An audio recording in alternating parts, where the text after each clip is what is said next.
You are listening to Sean of the South, and I'm your host tonight, Sean Dietrich. And man, we have a wonderful show ready for you here tonight, coming to you live via the podcast airwaves and the radio waves all over this fine nation. Well, that beautiful girl you see on the stage behind me tonight here, fixing to play for you, is Martha Spencer, everybody. Martha Spencer.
I'm going to read you a little bit of our mail this evening, a little bit of our mail sent in to us from listeners all over the country who had a little better to do than to tune in via the radio or the podcast airwaves and hear what we were doing, or our listeners who are located in nursing home wheelchairs who are pushed too far from the dial and can't reach it, who would rather be listening to something else right about now.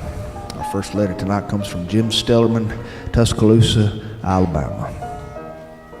Sean, my wife, and I were visiting her parents in the late 1970s. This is approximately 40 years ago. Now, we both grew up poor. We were working hard to move up the curve. At that time, we were probably in the lower middle income class. We stopped by a grocery store in an impoverished area of the city, an area where racism and oppression had left most of the people devoid of opportunities. Most people in this area were low income. While walking down an aisle at the grocery store, I discovered a $5 bill laying on the floor for the taking. My wife and I were the only people in the aisle, and I thought about pocketing this money and considering it a good trip to the grocery store. something told me not to do this. Something told me not to keep the $5, but to give it to the store manager and hope it could be returned to its rightful owner. So I gave the $5 to the manager. I explained that I found it in the aisle, and after checking out, while heading for the door, we heard footsteps behind us and somebody yelling. It was the store manager and a little boy with him. The child had tears in his eyes, and he explained that this was his $5. His mother had given it to him. It was the last bit of money they had to go to the store and buy bread and milk. So Sean, I'm not sure the young boy's guardian angel was looking out for him or not, or if my guardian angel was looking out for me. But he was able to buy some groceries, which provided his family with a little bit of relief for a brief period of time. I have had my soul nourished for this, Sean, for a lifetime, for $5 found in a grocery store aisle. Dear Jim, from everybody here tonight, thank you for sharing that. Bill Anderson, Marathon, Florida. Merry Christmas to you, Sean, and everybody in your audience. I myself have tried to get to your show a few times before, but it never works out because of health reasons. So I'm happy to listen until then via the radio. Merry Christmas also to my wife, Trudy, of 37 years. Trudy is the love of my whole life. I love her so much. Sawyer Fishman, Hays, Kansas. Sean, I have a request. I almost didn't send this to you, but I figure you're the kind of guy who might actually do it. How about singing a little bit of my favorite hymn? It's entitled In the Bleak Midwinter. You might even know it. Nobody ever sings this anymore during Christmas time. I guess it's kind of old. I've heard you sing on your show a few times, so here's hoping. I'll be listening. Do what you do, Sean. Your friend, Sawyer. Well, Sawyer, I guess I'm squirrely enough just to give this a shot. I have sang this song before, although you might want to cover your ears when I do it because I hadn't sang it in a long time. But here we go. In the Bleak Midwinter, as first published in Scribner's Monthly magazine, January 1872. In the bleak midwinter, frosty wind made moan. Earth stood hard as iron, water like a stone. Snow had fallen, snow on snow, snow on snow on snow. In the bleak midwinter, long ago, our God heaven can't hold him, nor earth sustain. Heaven and earth shall flee away when he comes to reign. In the bleak midwinter, a stable place sufficed.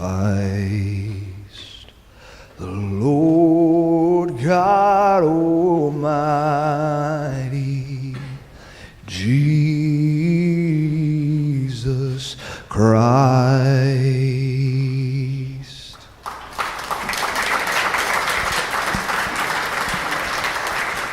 Laura from Slapout, Alabama writes, Sean, just wanted to tell you that I like your stories about the South. Most of these are places where I've grown up myself. I've grown up in the South. Have you ever written about anything in Slapout, Alabama? My great-great-grandfather, Sanford Oscar Peoples, had a store in town a long, long time ago. And when customers would ask for something that he didn't have, he would always say, well, I'm just slap out of that today. and I guess the term just stuck. Hence the name Slapout Alabama. You might also try to search for Deatsville. Just thought I'd share this. By the way, my son's middle name is Sanford. Blair Trapper in Hoover, Alabama. My wife and I ate Thanksgiving breakfast at our local Cracker Barrel and got to talking with our waitress, Martha. That was her name. She's raising grandkids because her daughter is on drugs. The oldest grandkid is special needs with an IQ of 64, and Martha had been off work for 6 weeks due to knee surgery and sick children. I was about to give her a $20 tip for our $25 meal when I realized that this was not enough to help her after 6 weeks off. I thought about the right thing, and my wife slipped a $100 bill in her hand while we chatted. And when we finished speaking, Martha glanced at the bill. She teared up. She said, "Thank you. I need to put that in the vault." And she tucked it into her bra. Dear Blair, thank you for that story, and dear Martha, I hope somehow you listen to this, because I believe you are a shining example in this world. Don Jackson, Louisiana. Thank you, Sean. I hope you and your family have a wonderful holiday. Your stuff has been something I've enjoyed so much over the past 2 years, and I've shared it with friends and family. It's wonderful to have a good old Southern boy just like me saying some of the things that I might say. Thanks again, and go Geaux Tigers, and roll tide. God bless you. God bless you too, Don Jackson. Sherry Pretty, Wilsonville, Tennessee. Hi, Sean. I'm just writing to wish my son a Merry Christmas, who's in California with his family this year, so far away from me. He's there for work, and he's fallen in love with it there, and that kind of bothers me because we miss him so bad at home, and I wish he'd just come back and hate California. So if you could, please pray that he grows to hate that state so bad that he has to move. Because Christmas this year is going to be really hard without him. And it's going to be really hard without his lovely wife, too. It's going to be double hard without my grandbabies. Jason is his name. Please tell him on your show, because he's the one who introduced me to your show. We here in Wilsonville are keeping our fireplace stoked for him in case he decides to take a last flight out of California to get back in time for the holidays. Love, Jason's mother. Dear Jason, if you're out there listening, I hope you heard that. And here's to your family. Here's to all families that are far away from each other for the holidays. And here's to people who miss out. Here's to people who are yearning for the ones who left us long ago. Here's what I want to say to them. God bless us, everyone. And that's letters from our listeners. We're going to have another tune here from Martha Spencer, everybody. Martha Spencer.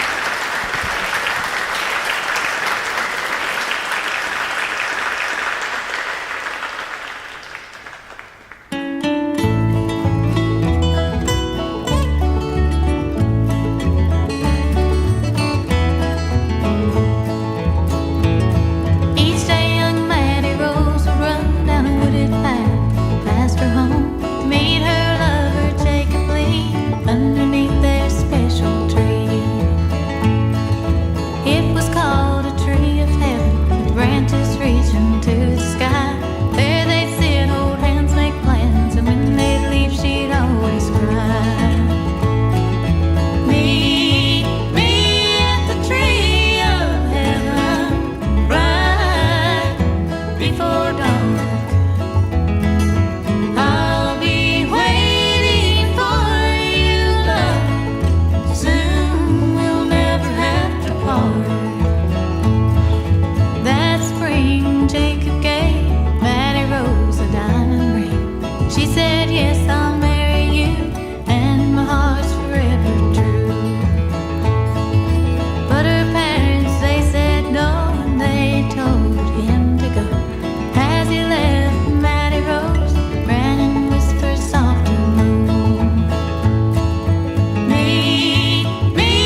Well, December came kind of untriumphantly this year, kind of untriumphantly. If you weren't paying attention, you might have missed it. Just kind of slipped in the back door and made the whole world into December, even though it still looks like it might be April. In this part of the world, our temperatures are 74 degrees, and the humidity yesterday was 98.9 humidity. I am from my father's bloodline, meaning that when I leave the house with humidity that is over 98.9, I look like I have licked a light socket. My hair does strange and unnatural things. It gets big, it gets tall, it starts to form its own ecosystem above it. I was walking along and I caught a glimpse of my own reflection in a plate glass window while I was shopping. My hair was just so big, like I just stuck a knife in a pie receptacle. I felt like I was representing my family well, because these are the genes that have been passed down to me. My mother used to say I looked like I was riding a chicken across the backyard. Because I have long, skinny legs that are almost triple jointed, just like my father did. It's just the way we are. But during December, you can look on the TV and you can see advertisements for all sorts of products that are being sold to you by supermodels and swimsuit models and underwear models, male and female. They're selling things like underwear and fancy designer fragrances with three-letter names like you or who or boo. Yes, these fragrances are sold by people who are barely wearing enough to cover a plate of linguine. And they're built like the perfect human specimen. And they will actually convince average people like me and my wife to go out and buy some of their products, because, by God, a life of average mediocrity is not something that we strive for necessarily. My wife went out and bought me a pair of underpants last year that she'd seen on television. And on Christmas morning, I opened up and I looked at them and I said, what are these? She said, well, I just thought, you needed a few pairs. She said, I saw them on television. I tried them on, I went and I looked in the full-length body mirror. I looked like a frog standing upright. Big two eyes, little unproportionate.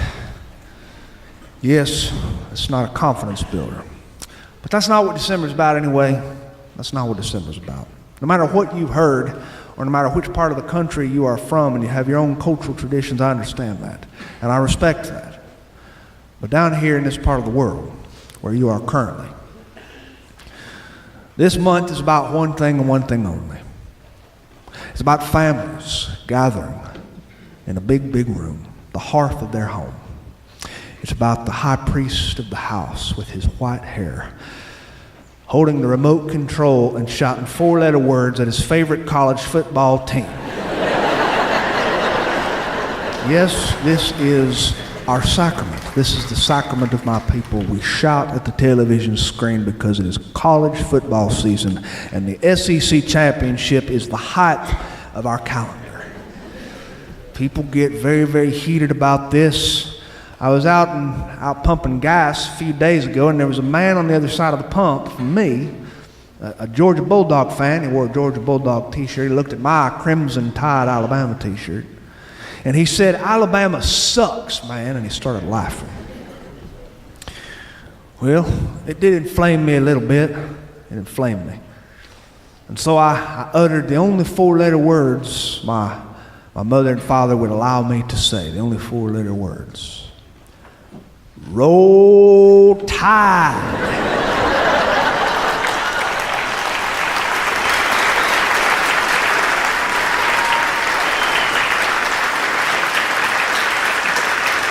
Yes, sir. This is all you can say as a Southern Baptist in this kind of situation, because anything else would be what we like to refer to as ruining your witness.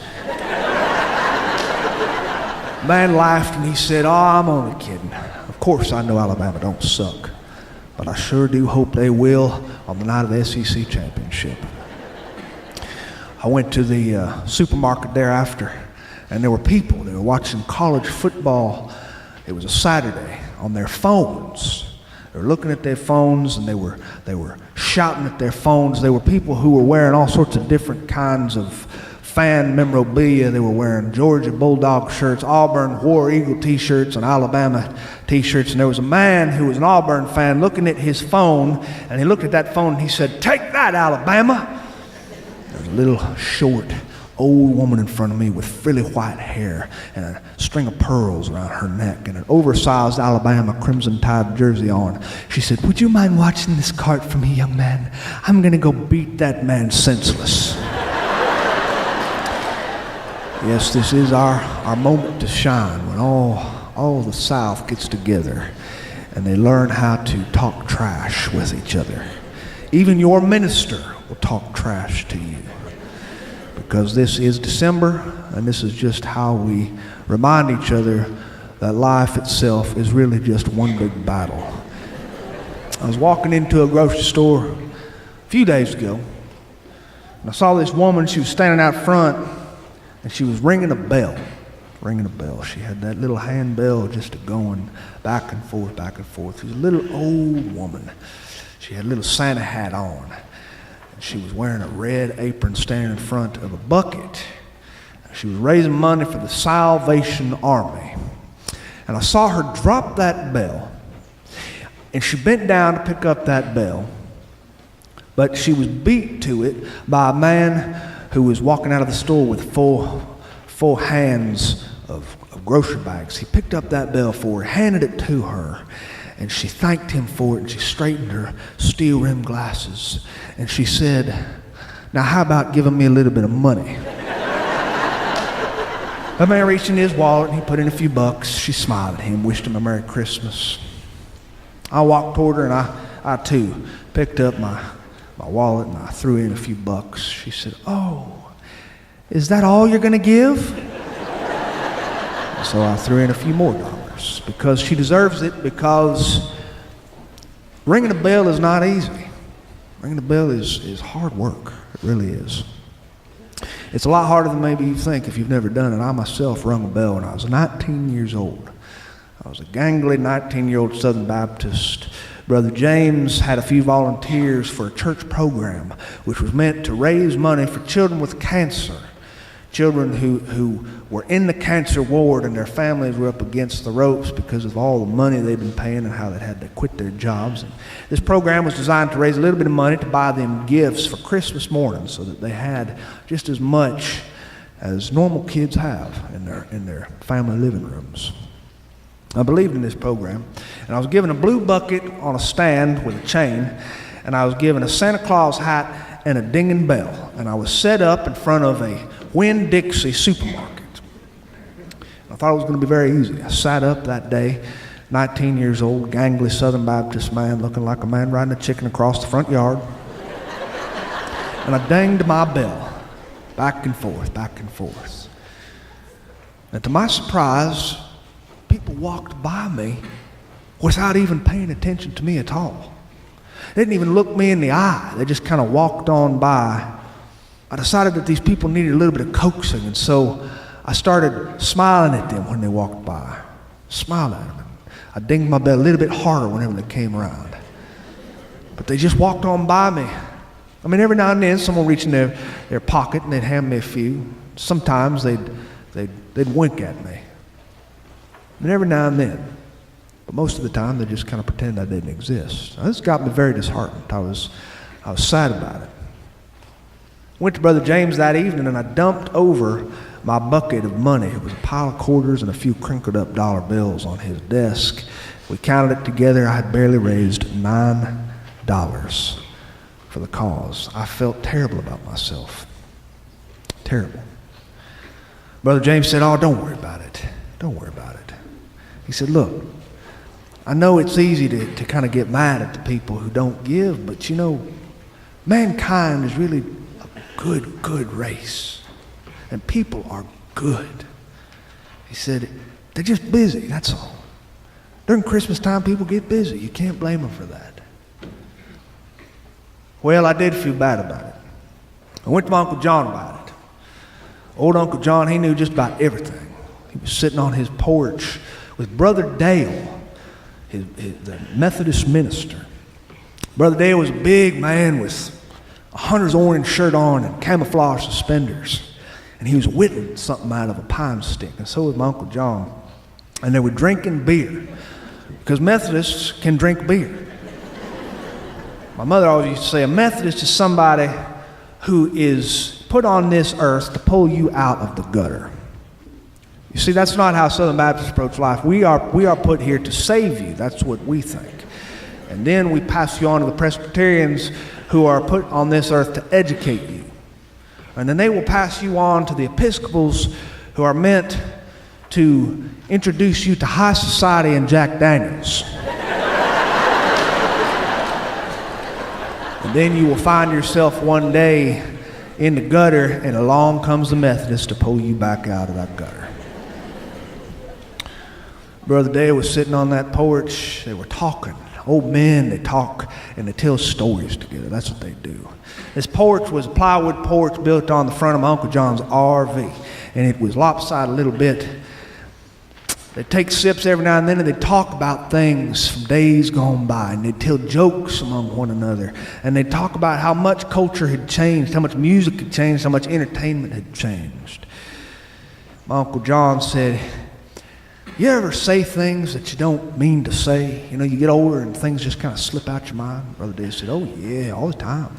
Just the other day I was at a restaurant eating breakfast with a few Methodist men, and this waitress came up.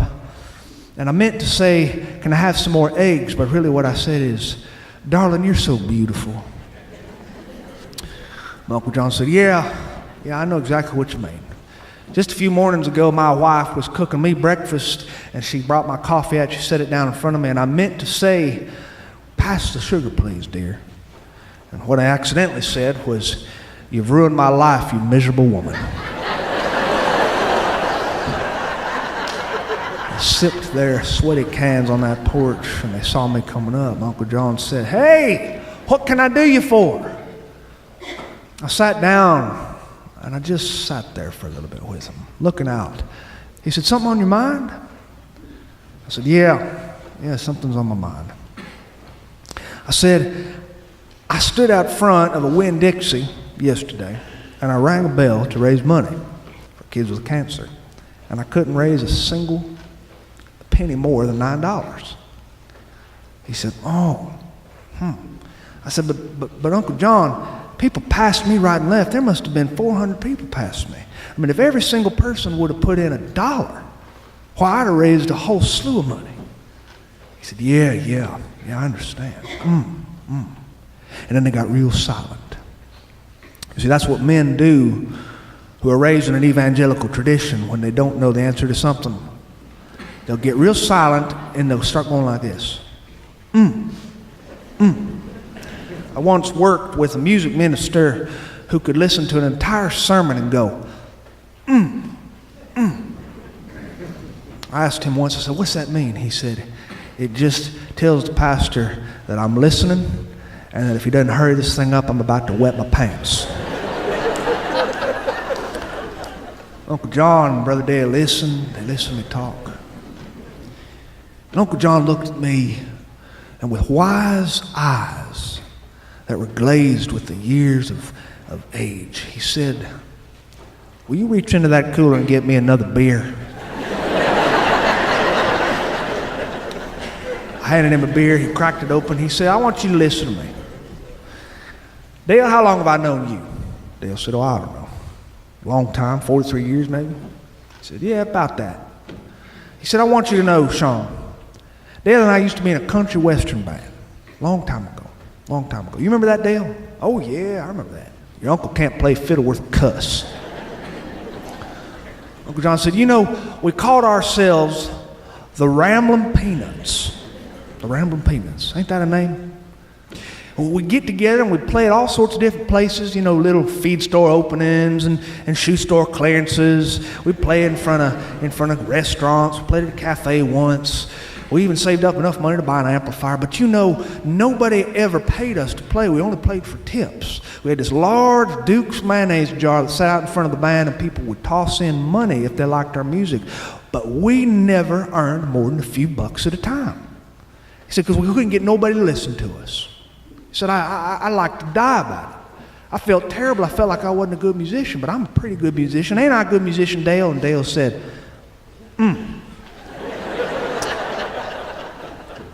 My Uncle John said, but then something happened. Leo, our upright bass player, had an idea. He said, what if we change the band's name? And everybody was in favor of it. We changed the band's name. We showed up to our next gig, Sean. We set up right in front of this little restaurant where people were hanging out. There was a bar in the corner. The name of our band was written on a cardboard sign painted in acrylic paint. You know what the name of our band was? I said, what? He said, Free Beer. I said, that was the name of your band, Free Beer? Oh yeah, Free Beer was the name of our band. People saw that sign, the most glorious 2 words in the English language, Free Beer. And they'd come out of the woodwork, and they'd come up and they'd look at that sign, and initially it was just about the name of the band that attracted them, and then they started listening a little while. And the more they listened, the more they'd start tapping their foot, and they'd clap their hands just a little bit. And then they'd reach into their wallet and they'd throw a tip in the jar, because once you make eye contact with somebody long enough, they got to throw a little money. I said, well, I don't know how that helps me for a church program, I told him. The next day, I did take some of his advice. There was something about the power of music. I brought my buddy Trey with me. Trey plays the guitar. We set up that morning. I rang the bell, just back and forth ringing that dang bell. People walked on by me, and they were actually stopping every now and then. They'd reach into their pocket and they'd throw a few dollars in or something. And it was a good start to the day. But after 4 hours, I realized that Trey only knew 4 songs. He knew Fire and Rain by James Taylor, Margaritaville by Jimmy Buffett, Feliz Navidad, and he knew Jive Talking by the Bee Gees. I said, Trey, don't you know any other music? And then he would launch into Jive Talking. At the end of the day, we counted the money. I'd only earned $7 because people can only stand so much of the Bee Gees. Trey said, hey, I don't mind coming back tomorrow if you want. I'll come and help you all day long if you need. I said, thanks, I'll have my secretary call you. Next day, I got my friend Tricia to come join me. She knew all sorts of songs. She grew up singing in the church. She was about 6'4" with broad shoulders, so there was an intimidation factor being used there. She wore a Santa hat, and she twirled and she sang at people who walked by. She was just loud, animated, and outspoken, and if she didn't know the words to a particular song, she made them up, because that's what drama majors do.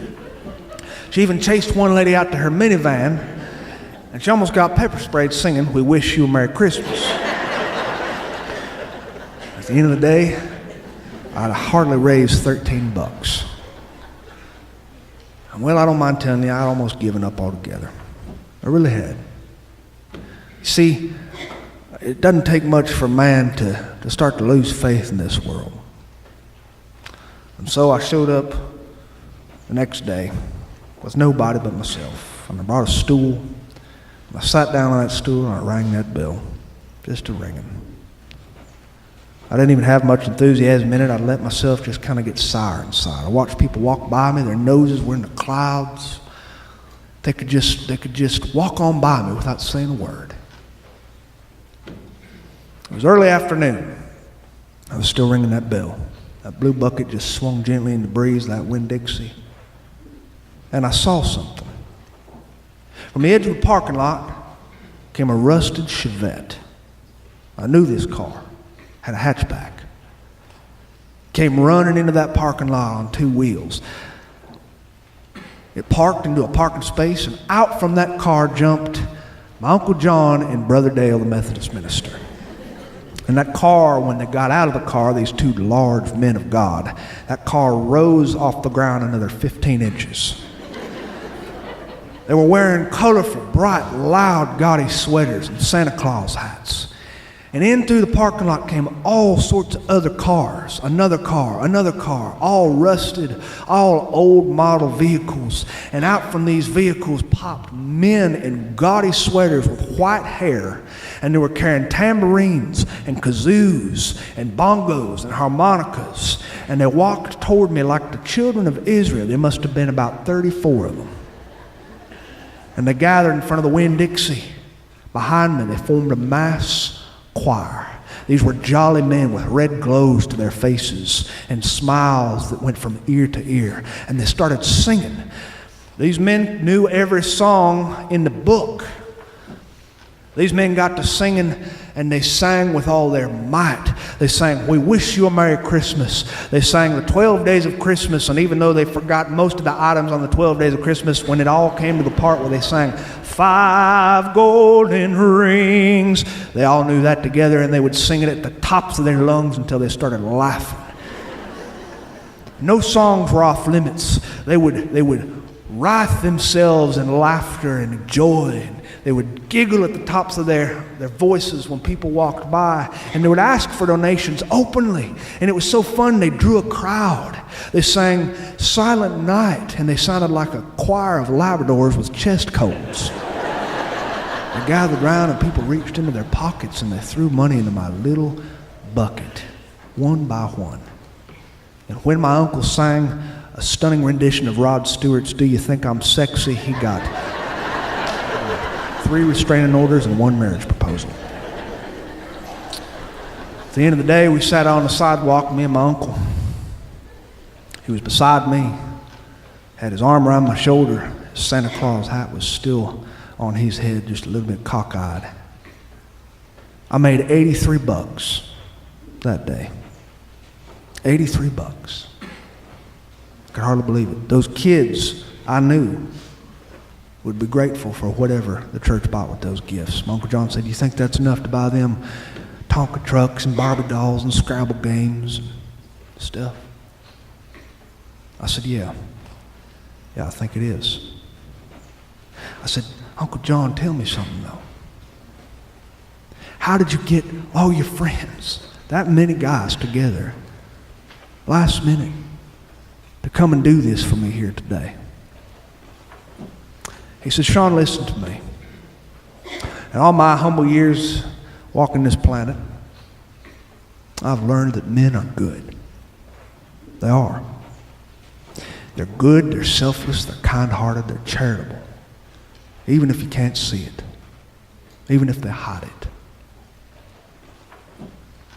And good men will always do what you need them to do if you promise them free beer." Hey, Merry Christmas to everybody here tonight. I hope you have a wonderful holiday. Thank you.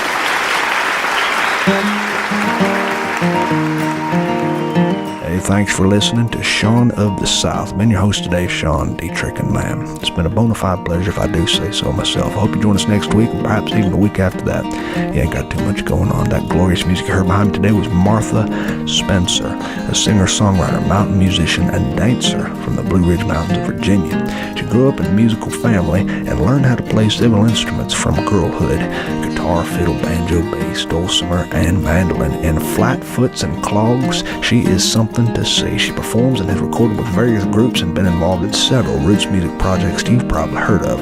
She's played shows all over the world, the U.S., Australia, the U.K., and Europe, just to name a few. Martha also released a solo album this year and was included in Rolling Stone Country Magazine and Cowboys and Indians Magazine. Do yourself a favor and check out Martha Spencer at marthaspencermusic.com. And while you're there, take the time to download her new album. You won't regret it. To find anything more about what I do, you can visit SeanOfTheSouthShow.com. There you can find a complete archive section of our shows dating back all the way to the first one, the one you just heard. And while you're there, take the time to drop me a line about your birthday announcements, wedding invitations, bar mitzvah announcements, church potluck socials, and anything else you can think of. And I'll do my best to read them over the air for my friends, because I love to do that sort of stuff for my friends. And speaking of friends, I once got into a fight with a really big guy. And he said, "I'm going to mop the floor with your face." I said, "You'll be sorry."